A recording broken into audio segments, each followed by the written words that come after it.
Have you ever wondered what it feels like to have a billionaire father? Trust me, it's not the fairy tale you're imagining. My dad is one of the most powerful real estate moguls in New York City. He owns half of Manhattan. He dines with senators. And he believes, truly believes, that money makes him God. He planned my entire life before I could even walk. Which schools, which friends, which career, which husband. When I was 16, he told me, "Love is a luxury for poor people. You're an Ashford. You marry for strategy." 6 months ago, I broke his rules. I fell in love with a man he called Trash from Queens, a mechanic with grease under his fingernails. And at my own wedding, in front of 300 guests, my father stood up and disowned me. What he didn't know? That Trash was about to become his biggest regret. Hey everyone! I'm Fiona, 28 years old. If you're watching, hit subscribe and tell me where you're tuning in from. Drop your location and local time in the comments. I read every single one. Now let me take you back 8 months ago, to the night I told my father I was marrying a man he'd never met. The Ashford penthouse on the Upper East Side had floor-to-ceiling windows that looked down on Central Park like it owned it, which, in a way, my father believed he did. That Thursday evening, we sat around the 12-seat walnut dining table, imported from Italy, my mother reminded guests at every dinner party. The Hermes place settings gleamed under the chandelier. A bottle of 2010 Chateau Margaux breathed on the sideboard, probably worth more than most people's monthly rent. My father, Richard Ashford, sat at the head of the table, his Patek Philippe catching the light every time he raised his wine glass. At 58, he commanded every room he entered. Real estate empire, political connections, a name that opened doors across Manhattan. "I've arranged a meeting for you this Saturday," he said, not looking up from his filet mignon. "Harrison Wells III. His father and I are finalizing the merger. It would be beneficial for you two to get acquainted." I set down my fork. "I can't make Saturday." Now he looked up. "I have someone I want you to meet," I continued, my heart hammering against my ribs. "Someone I've been seeing for 6 months. His name is James, and I—" "Who?" My father's voice cut through the room like a blade. "What family? Wells? Montgomery? Don't tell me it's one of the Hartley boys." "You don't know him." The silence that followed was suffocating. "You've been seeing someone for 6 months," he said slowly. "That I haven't vetted? That I haven't approved?" "I don't need your approval to date someone, Dad." He leaned back, his jaw tight. "In this family, Fiona, love is a luxury. Marriage is strategy. Who is this person who dared approach my daughter without going through me first?"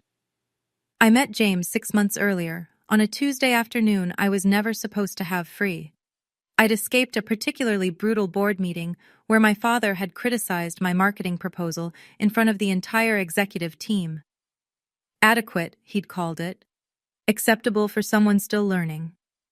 I was 27 with an MBA from Columbia, but in his eyes I was perpetually a child playing dress-up. I found a coffee shop in Brooklyn, the kind with mismatched wooden chairs, a menu written in chalk, and not a single person who recognized the Ashford name. I ordered a black coffee and sat in the corner, trying to remember how to breathe. "Rough day?" I looked up. He was tall, maybe 6'2", with kind brown eyes and calloused hands. He wore a faded flannel shirt with oil stains on the sleeves. His smile was warm, unpolished, real. "That obvious?" I asked. "You've been stirring that coffee for 10 minutes without drinking it." He sat across from me uninvited, and somehow I didn't mind. We talked for 3 hours. He told me he was a mechanic, owned a small auto repair shop in Queens. He asked about my day, my interests, my dreams. Not once did he ask about my family or what my father did. "I don't care what your last name is," he said later, walking me to the subway. "I just want to know what makes you laugh." No one had ever said that to me before. He always paid in cash, thick folds of bills he pulled from a worn leather wallet. He refused to go anywhere too fancy, preferring diners and hole-in-the-wall restaurants where the food was good and pretense was absent. I thought he was being careful with money. I had no idea what he was really hiding. My father didn't wait long. 3 days after I mentioned James's name, I was summoned to his office at Ashford Properties headquarters. The corner suite on the 42nd floor, with its $15 million Basquiat on the wall and its view of the entire financial district, was designed to intimidate. It worked on most people. A manila folder sat on his desk. James Carter, my father read aloud, flipping through pages. Age 32. Owns a one-bedroom apartment in Queens, assessed value under $400,000. Operates a small automotive repair shop, Carter's Custom Garage, with estimated annual revenue under $200,000. No significant assets, no family connections of note, no investments beyond a basic retirement account. He closed the folder and looked at me with something between pity and disgust.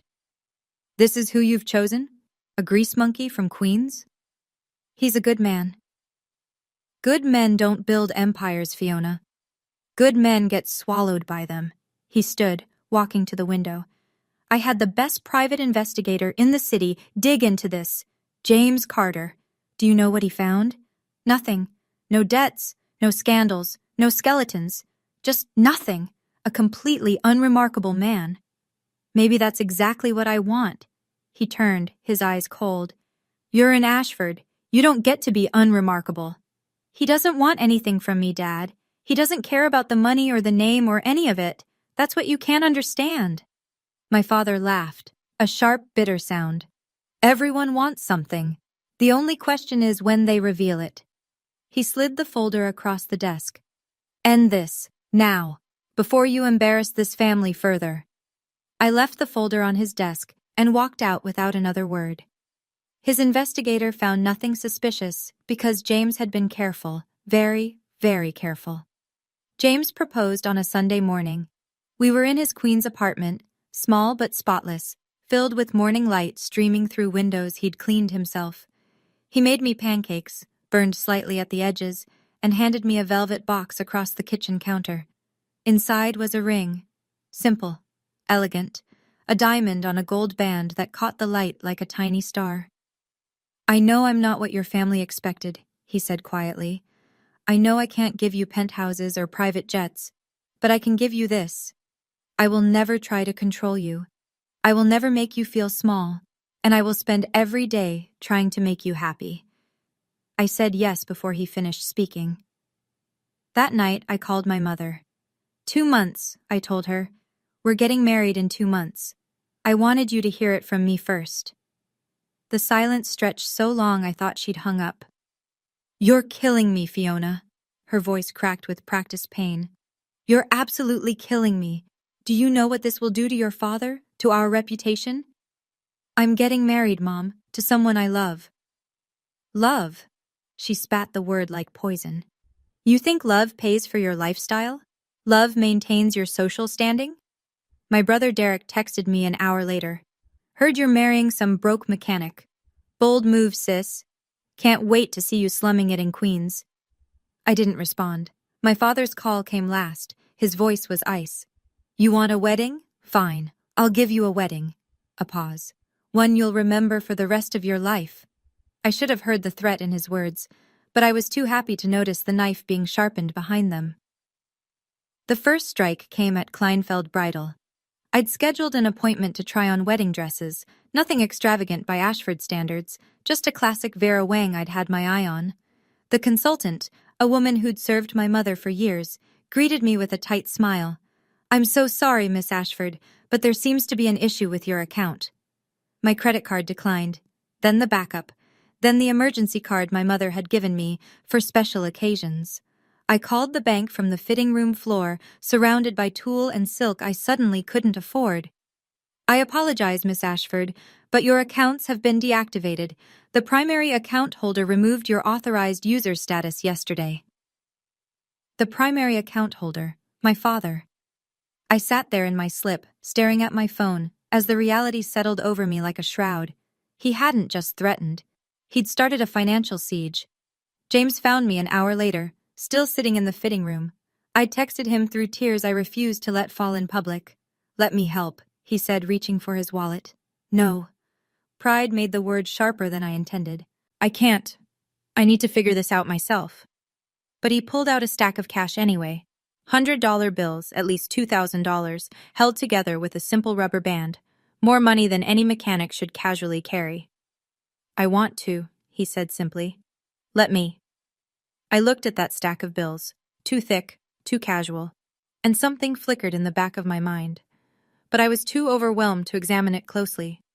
For the first time in 28 years, I stood in a store I couldn't afford, and I realized something terrifying. Without my father's money, I didn't know who I was. But I was about to find out. The social fallout was swift and surgical. Within a week, my phone went quiet. Friends I'd known since prep school suddenly had scheduling conflicts. Lunch dates were canceled. Group chats went silent. Then came the texts, always apologetic, always cowardly. So sorry, babe, but Mom says we shouldn't be seen together right now. You know how business works. XO. Hey, Fee, this is awkward, but my dad does a lot of deals with Ashford Properties and you understand, right? Nothing personal, but I can't risk my family's relationship with yours. Good luck, though. 28 years of friendships, and every single one of them came with a price tag I was no longer worth. At Ashford Properties, where I'd worked in marketing for 3 years, colleagues avoided eye contact. The whispers followed me through every hallway. The corner office I'd earned was suddenly needed for restructuring. HR's email arrived on a Friday afternoon. Your position is being evaluated. Please refrain from client-facing activities until further notice. They didn't fire me. They just made sure I knew I was worthless. Through all of it, one person kept reaching out. A lawyer named Margaret Chen. No, wait, Margaret Smith. She'd been my grandmother's attorney before Grandma passed 2 years ago. Miss Ashford, her voicemail said, there's a matter regarding your grandmother's estate that requires your attention. Please call at your earliest convenience. I saved the message, but didn't return the call. I was too busy drowning to notice the life raft being thrown my way.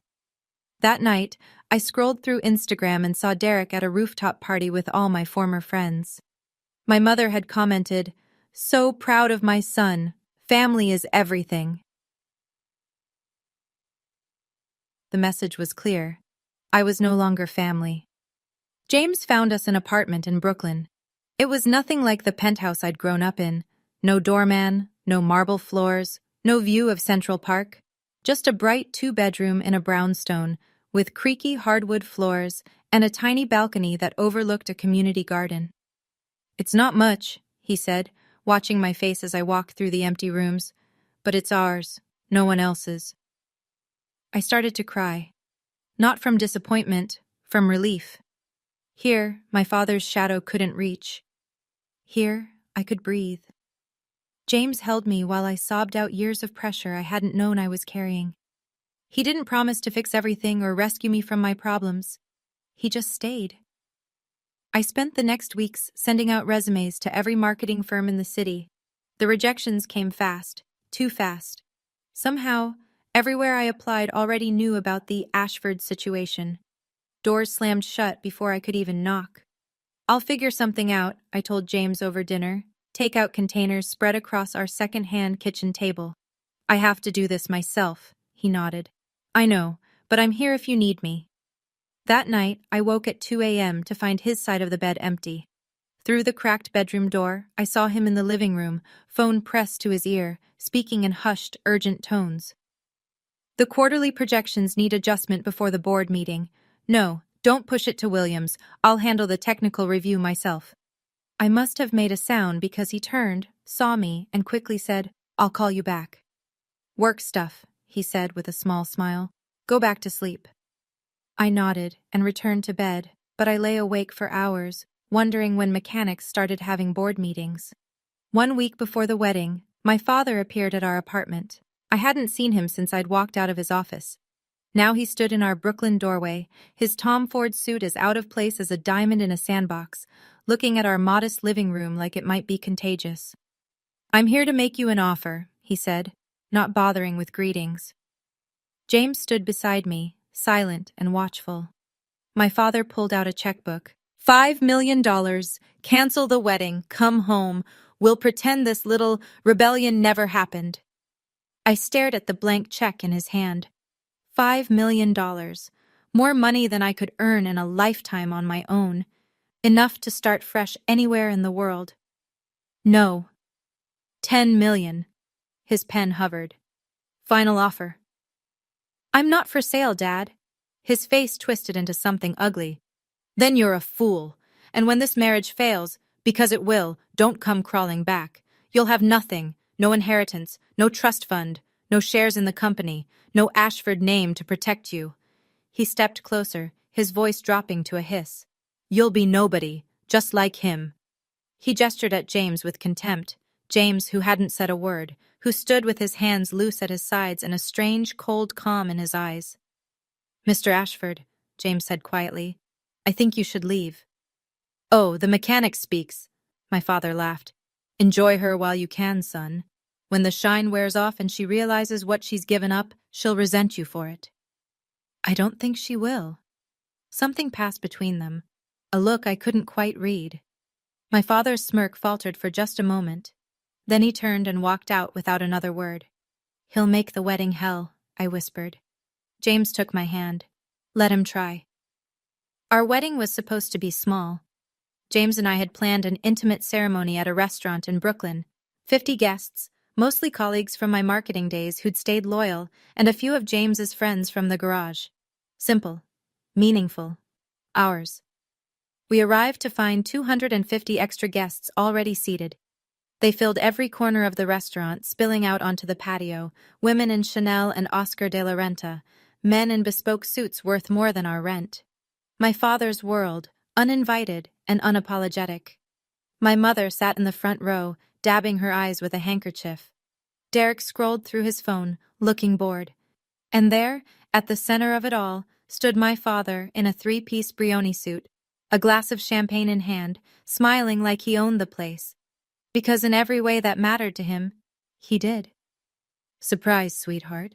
He kissed my cheek before I could pull away. You didn't think I'd miss my only daughter's wedding, did you? What is this? I demanded. What did you do? I promised you a wedding you'd remember. His smile didn't reach his eyes. Consider this my gift. I looked around at the sea of faces, Manhattan's elite, my father's business partners, society columnists with their phones ready, and realized what he'd done. He'd turned our intimate celebration into a spectacle, a stage, and he was about to be the star. James squeezed my hand. We can leave right now. Say the word.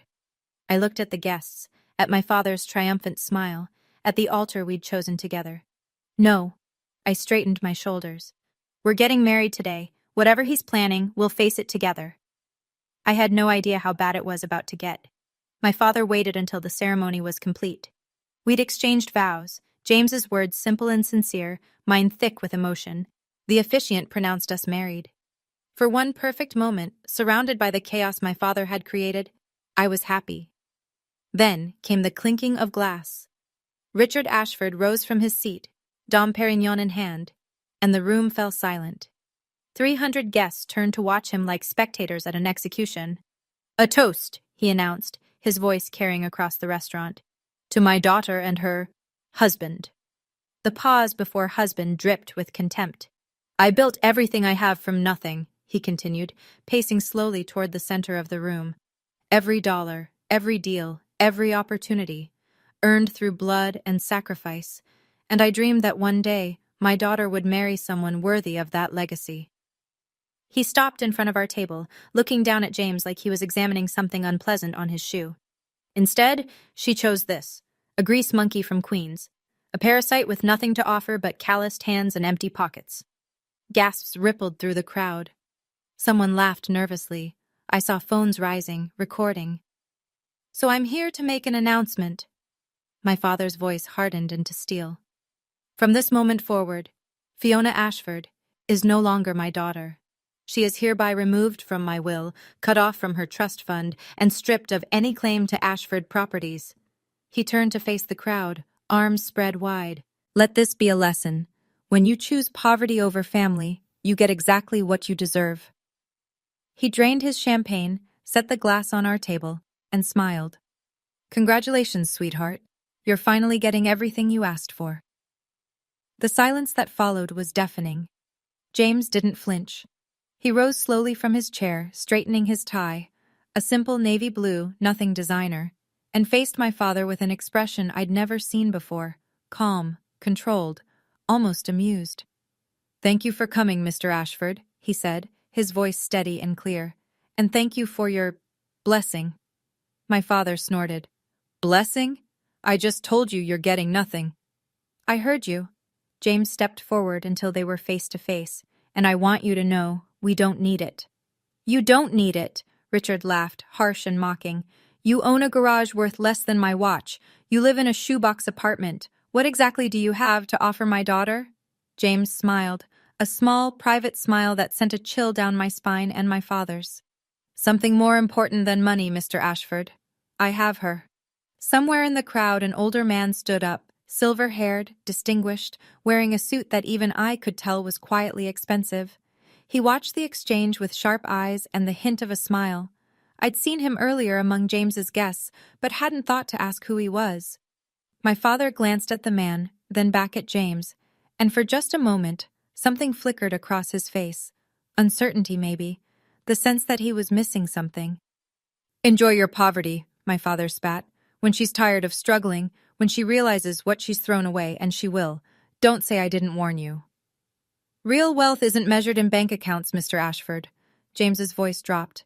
"Meant only for us. But you'll understand that soon enough." My father laughed again, but it sounded hollow. He had no idea how prophetic those words would prove to be. My father had just finished his performance. Now it was my turn. I took James's hand and turned to face 300 people who expected me to crumble. The socialites in their designer gowns, the businessmen calculating my fall, the society reporters already crafting their headlines. They were all waiting for tears, for begging, for surrender. They didn't know me at all. "My father believes money is everything," I said, my voice carrying across the sudden silence. "He believes love is a transaction, family is a business arrangement, and people are either useful or worthless." I looked at my mother, who couldn't meet my eyes, at Derek still scrolling his phone, at the crowd of strangers who'd come to watch my humiliation like it was entertainment. I used to believe it too. I spent 28 years trying to be valuable in his eyes, the right school, the right degree, the right clothes, the right smile. And you know what I got? Adequate. Acceptable. Never good enough.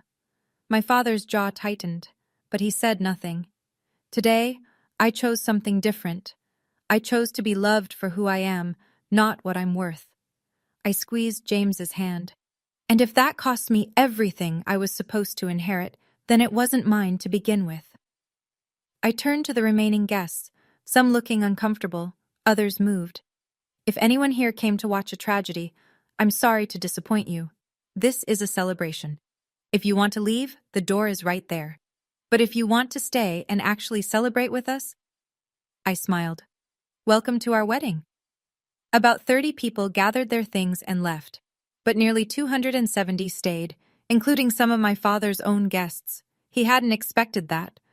My father stormed out with my mother and Derek trailing behind. The door hadn't even closed before the atmosphere shifted. Like a storm passing, the air in the room suddenly felt lighter. Someone started clapping, a genuine, warm applause that spread through the crowd. The DJ, who'd been frozen in shock, finally started the music. And just like that, our wedding became ours again. The cake came from a local bakery in Brooklyn, 3 tiers of vanilla buttercream that tasted better than any $5,000 designer creation I'd had at society weddings. James and I cut it together, laughing when the frosting smeared his nose. "Any regrets?" he asked as we swayed together on the dance floor, my head resting on his chest. "Not a single one." "Even after all that?" I pulled back to look at him, this man who'd stood beside me while my father tried to tear us apart, who'd never raised his voice or lost his composure. "Especially after all that." I touched his face. "You didn't even flinch." Something passed behind his eyes. A shadow, a secret. "I've faced worse than your father." "What does that mean?" He kissed my forehead instead of answering. "Someday, I'll tell you everything. I promise." The night ended with dancing and laughter, and a feeling of lightness I hadn't experienced in years. Our guests, the real ones, the ones who stayed, surrounded us with genuine joy. But as James held me close during the last dance, I couldn't shake the feeling that there was something he wasn't telling me. The mysterious older man from earlier had congratulated James with a knowing handshake before leaving. James's late-night phone calls about board meetings. Whoever my husband really was, I had a feeling I was only seeing the surface. The real story was yet to come. Now, before I continue, I want to pause here and talk to you directly. If you've ever felt like your family didn't see your true value, type "same" in the comments. I read every single one, and I want to hear your story. Hit that like button if you think I made the right choice standing up for myself.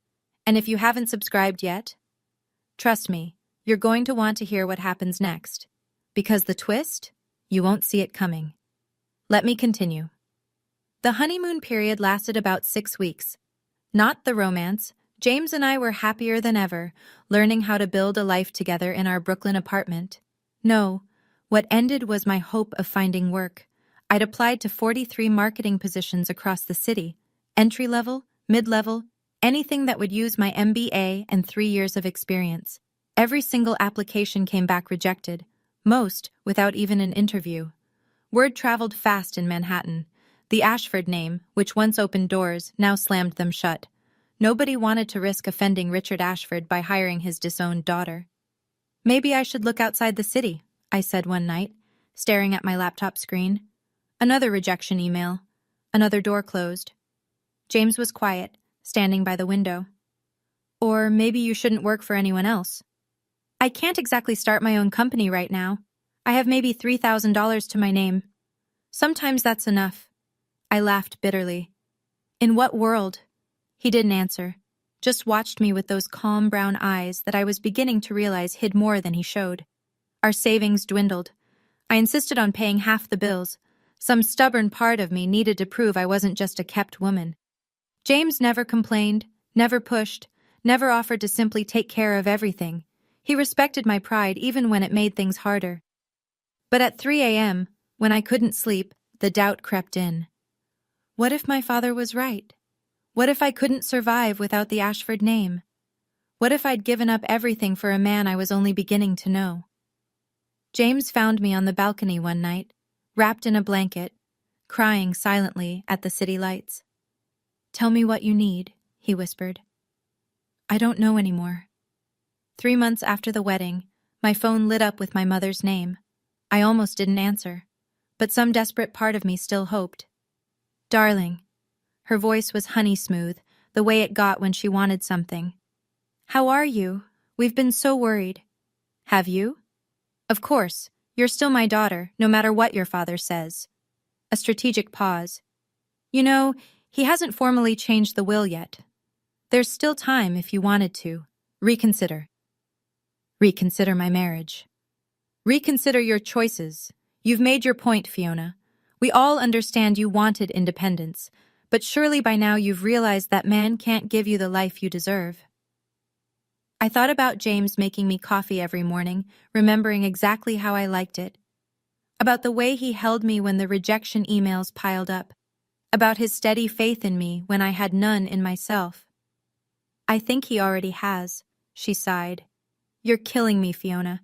Every day you stay with him is another day you're throwing away your future."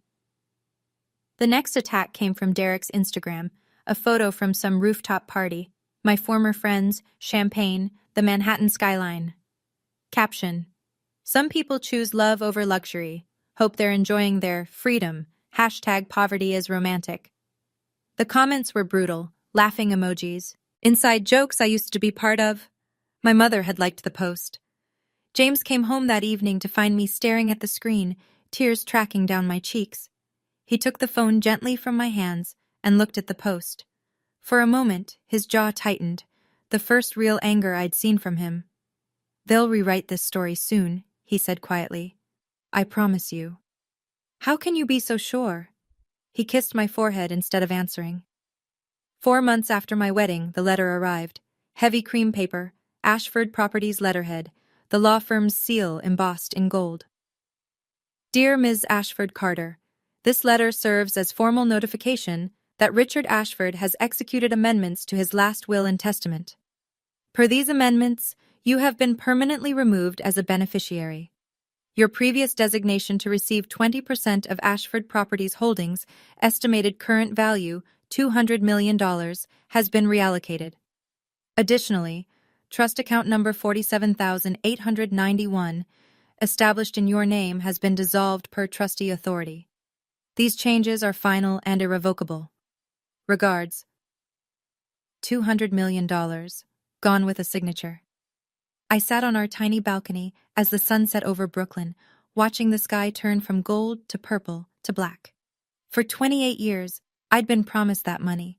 I'd never wanted it, not really, but knowing it was there had been a safety net I never realized I was standing on. Now the net was gone, and I was in free fall. James found me there hours later, the letter crumpled in my hands, my face swollen from crying. I saw the envelope, he said, sitting beside me. I'm sorry. I don't care about the money. I laughed bitterly. That's the irony.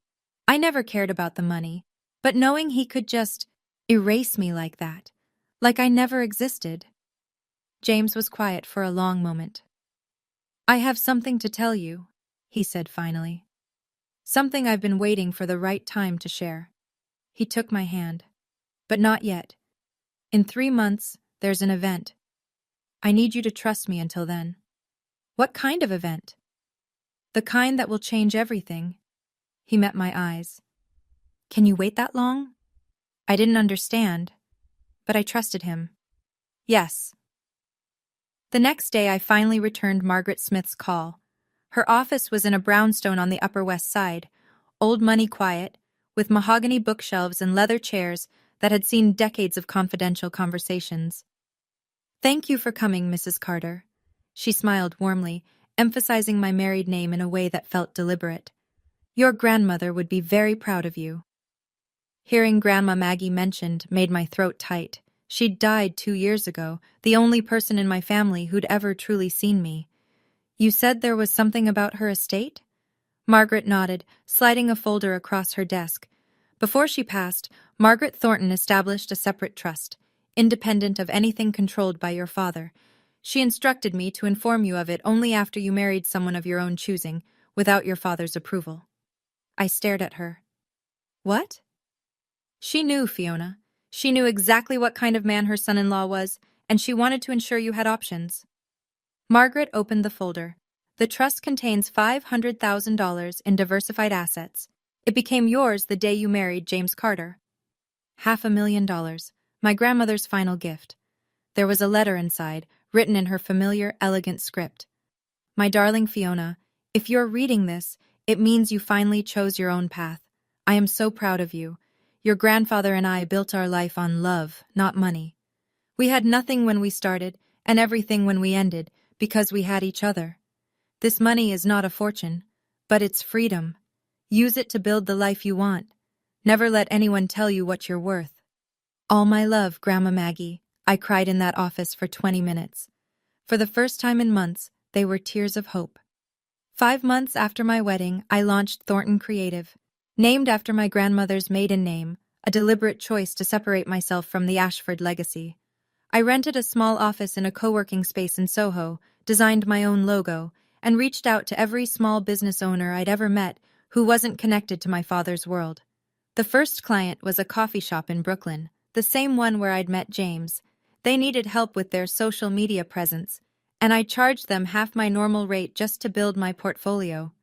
The second client was a vintage bookstore in the Village, then a family-owned restaurant in Queens, then a tech startup in Jersey City. Word spread, not through Manhattan's elite networks, but through the real New York, people who judged work by results, not family names.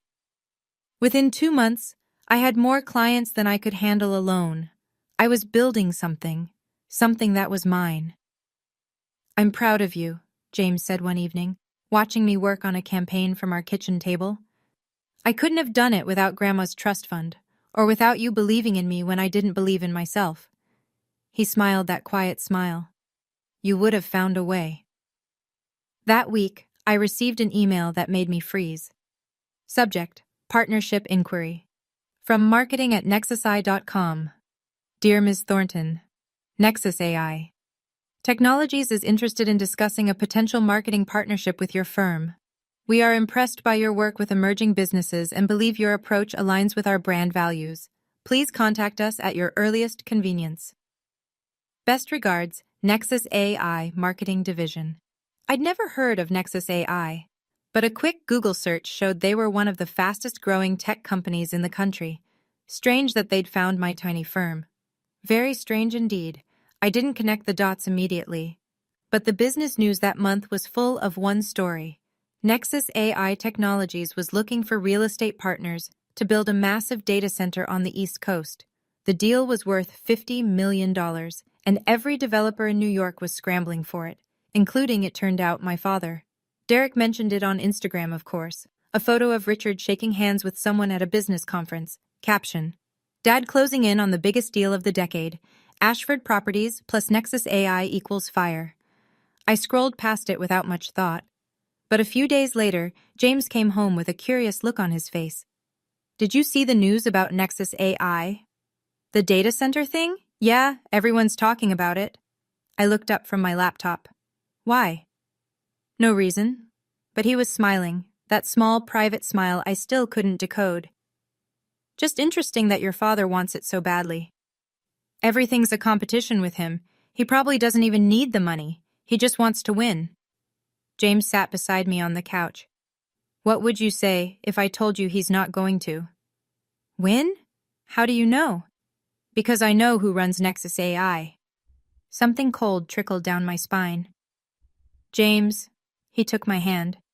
There's a gala next month, the Tech Charity Foundation event at the Met. Nexus AI is the main sponsor and... He paused. Their CEO is making a rare public appearance. Okay. I want you to come with me. To a tech gala? James, I don't know anyone in that world. He lifted my hand and kissed it. You know me. The way he said it, like it meant more than I understood, made my heart skip. What aren't you telling me? Everything. And soon, I promise. 2 weeks before the gala, James sat me down. It was Sunday morning. He'd made pancakes again, our weekend tradition now, and the apartment smelled like maple syrup and coffee. But his face was serious in a way I'd rarely seen. I need to tell you something, he said, and I need you to let me finish before you react. My stomach tightened. Okay. The auto shop is real. I do own Carter's Custom Garage, and I do fix cars there when I can. He took a breath. But it's not what I do for a living. It's a hobby, a way to stay grounded. Stay grounded from what? From the other part of my life. He met my eyes. I work in tech, Fiona. I'm not just a mechanic. I'm significantly involved in the industry. I stared at him. What does significantly involved mean? It means I'm not poor, not even close. He ran a hand through his hair. Nervous, I realized. I'd never seen him nervous. I've been hiding the truth because I needed to know that someone could love me for who I am, not for what I have. James, you're scaring me. Just tell me. Not yet. Not completely. I want you to see it for yourself, at the gala. He pulled something from his pocket, a thick envelope with elegant calligraphy. This is your invitation. VIP access, my guest. I took the envelope. Inside was a heavy cream card, gold embossed. The Tech Charity Foundation cordially invites you to our annual gala guest of honor, James Carter. Guest of honor. James. My voice came out as a whisper. Who are you? He took my face in his hands, his eyes more vulnerable than I'd ever seen them. I'm the man who loves you. Everything else is just details. The 2 weeks before the gala felt like living in a dream I couldn't quite wake from. I Googled Nexus AI CEO obsessively. The search results were maddeningly vague. The company was famous for its privacy. No photos of leadership, no public statements. Just a reputation for brilliant innovation and a mysterious founder who avoided the spotlight. Forbes had run a piece 6 months ago. The billionaire nobody's seen inside the world of Nexus AI's phantom founder.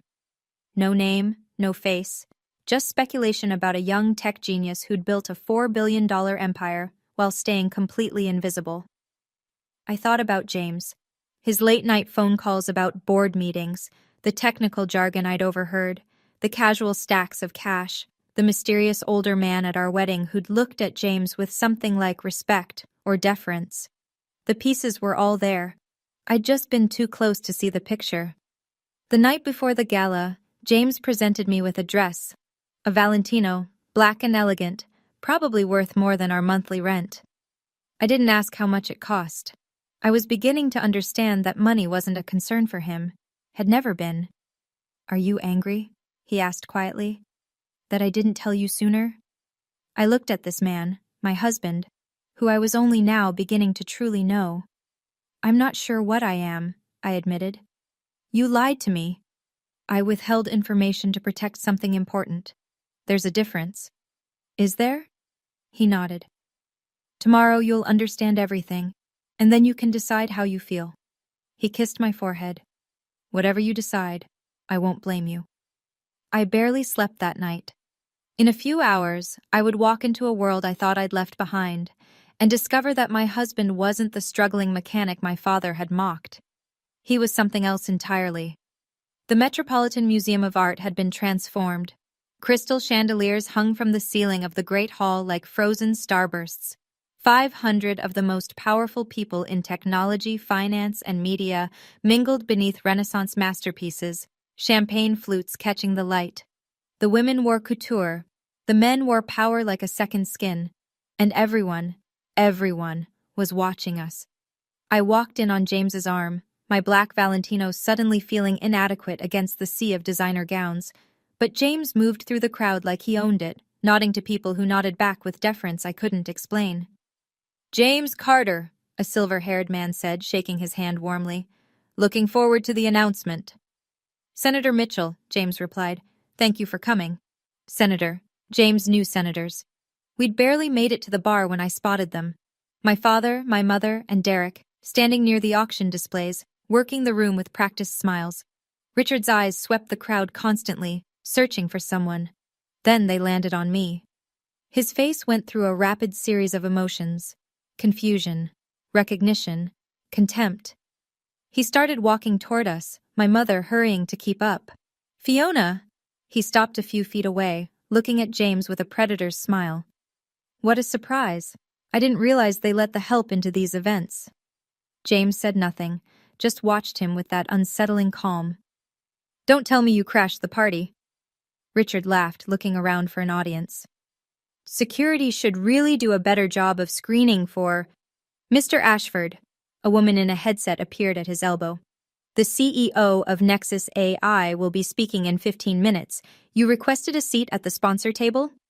Yes. He waved her off, still smirking at James. "I have a very important meeting after his speech." If only he knew. The lights dimmed. A hush fell over the great hall as the massive screens flickered to life.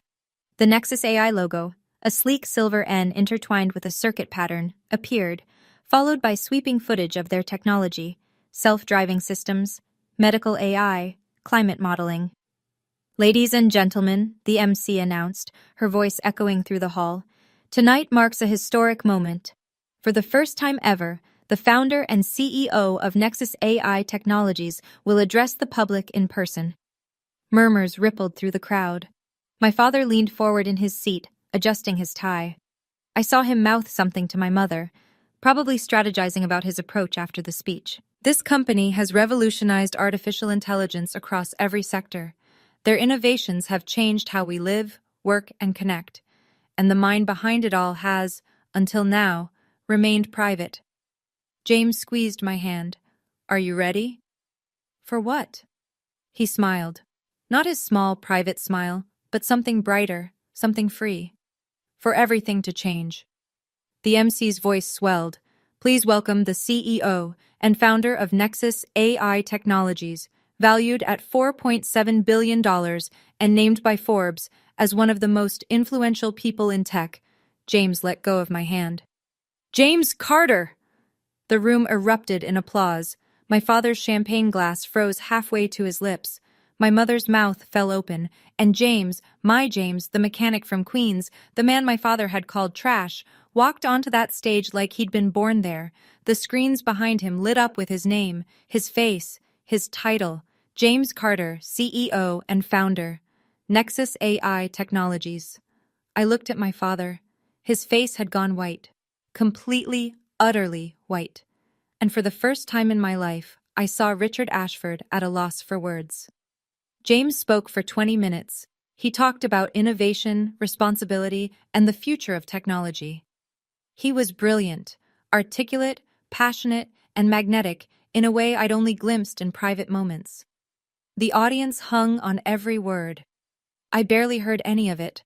I was too busy watching my father. Richard Ashford sat frozen in his seat, staring at the stage like he was watching a ghost.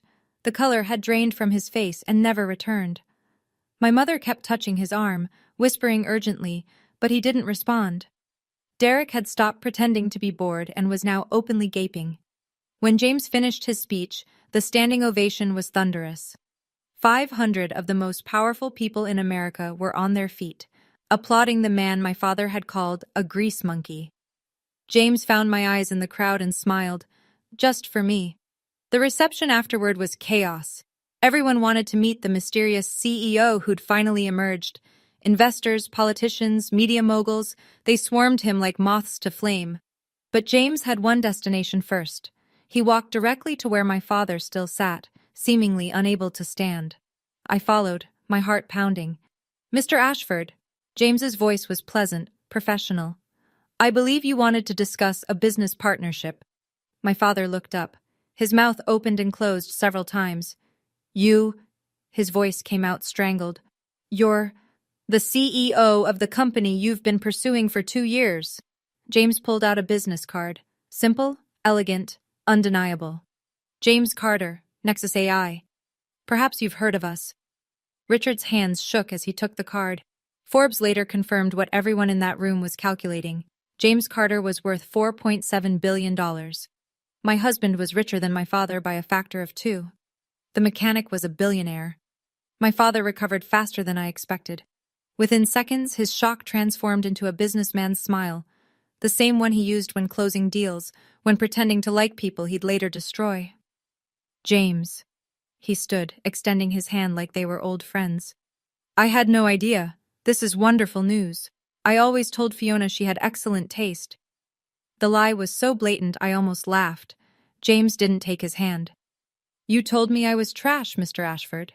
His voice remained perfectly pleasant. "You called me a parasite, a grease monkey. You said I had nothing to offer your daughter." You have to understand, I didn't know. Whether I fixed cars or ran companies, I was the same person. The only thing that's changed is your perception of my value." James finally took the extended hand, but not to shake it. He pressed his own business card into my father's palm.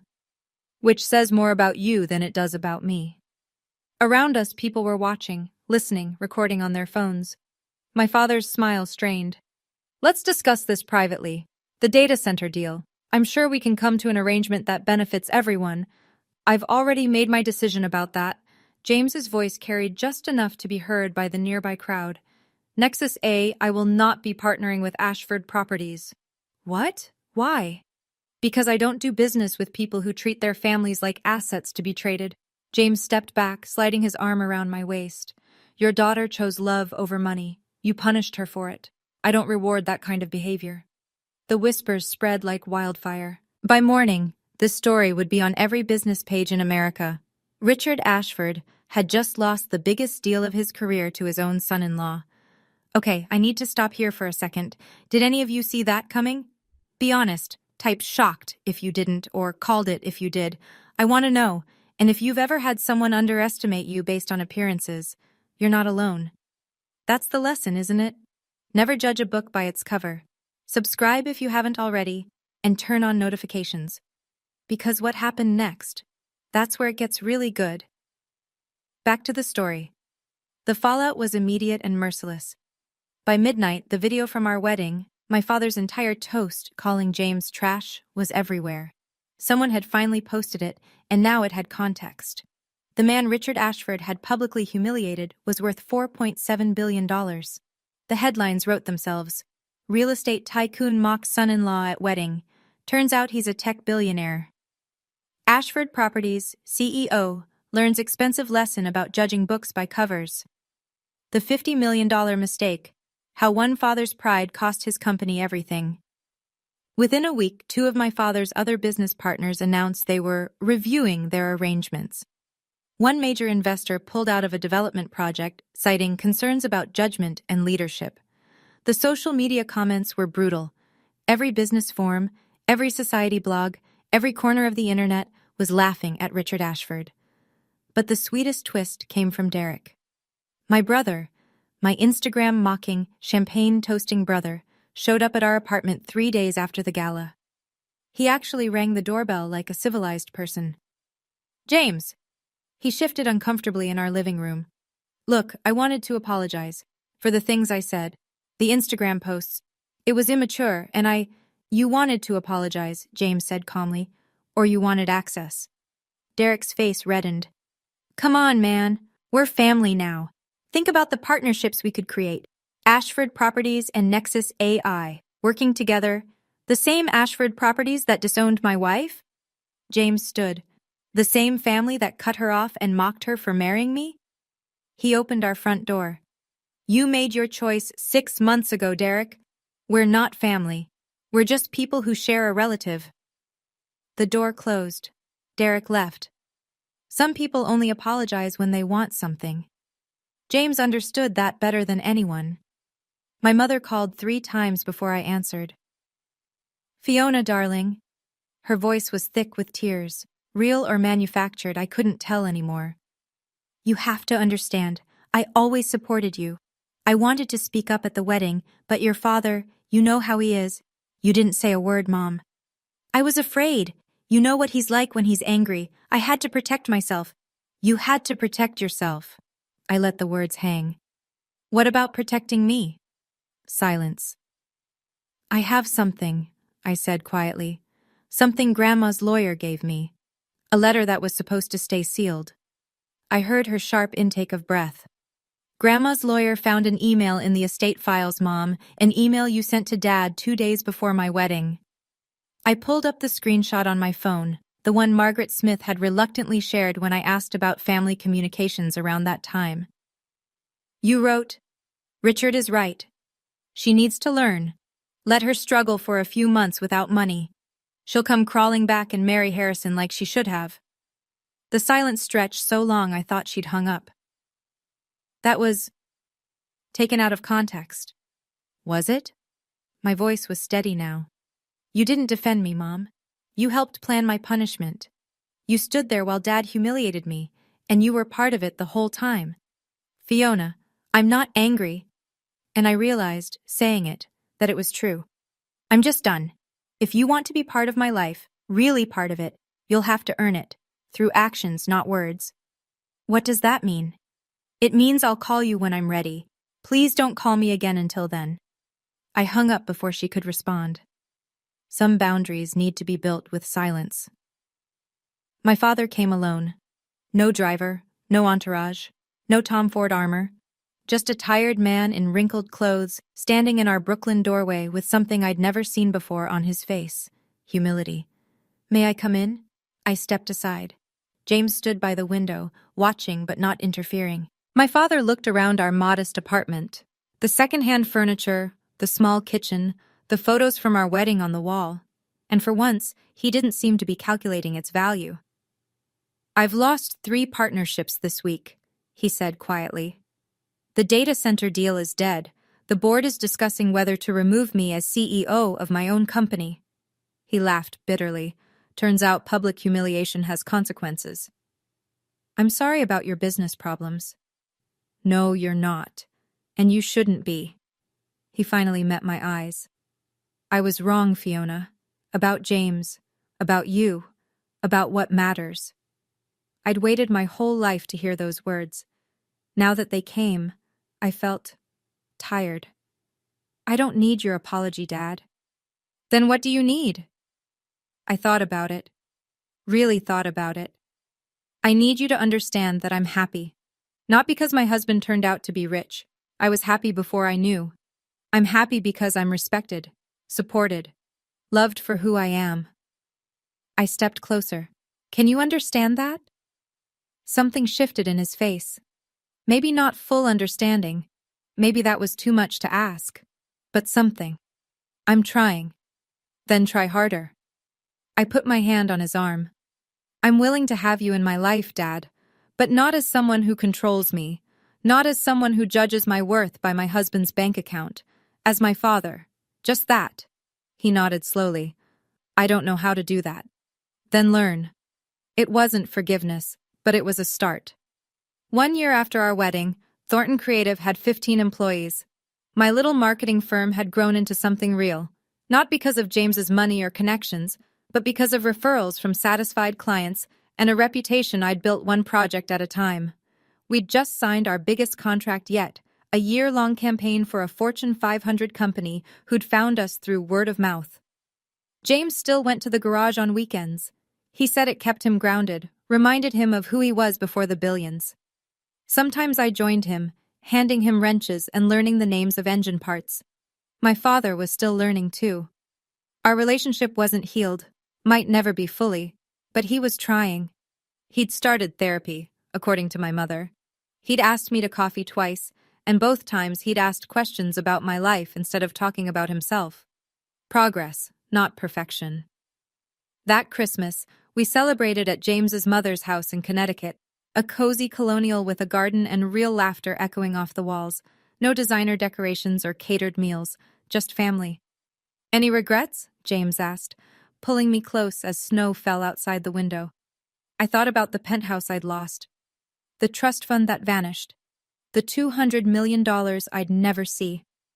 Then I thought about building something with my own hands, about being loved for who I was, about my grandmother's words, never let anyone tell you what you're worth.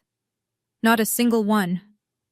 He kissed me, and the snow kept falling, and somewhere in Manhattan, my father was probably still tallying his losses. But I'd stopped counting a long time ago. Real wealth, I'd learned, isn't measured in bank accounts. It's measured in the peace you feel when you finally stop trying to be who everyone else wants you to be, and just become yourself. If you take anything from my story, let it be this. First, don't let anyone define your worth by money, not even family. Especially not family. Second, actions speak louder than words. When people show you who they are, believe them. And when they suddenly change after learning your value, be skeptical. Third, true love doesn't ask you to abandon who you are. It gives you room to grow into who you're meant to be. Thank you for staying until the end. If this story meant something to you, hit that like button and subscribe. Turn on the bell so you never miss another story. Check the description for more stories like this. Some twists are even wilder than mine. And drop a comment. Should I have forgiven my father completely? I read every single one. See you in the next one.